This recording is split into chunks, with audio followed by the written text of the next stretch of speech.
अगर आपके बच्चे को नज़ला ज़ुकाम और बुखार है और आपको तलाश है ऐसी दवा की जो बुखार के साथ साथ नज़ला ज़ुकाम से भी आराम लाए, तो मेरी वीडियो ऐसे ही लोगों के लिए है।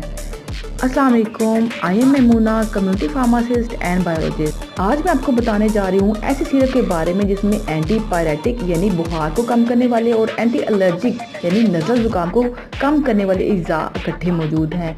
ये सिरप इन तमाम अलामात का इलाज है। इस सिरप का नाम है टेम्परामीन।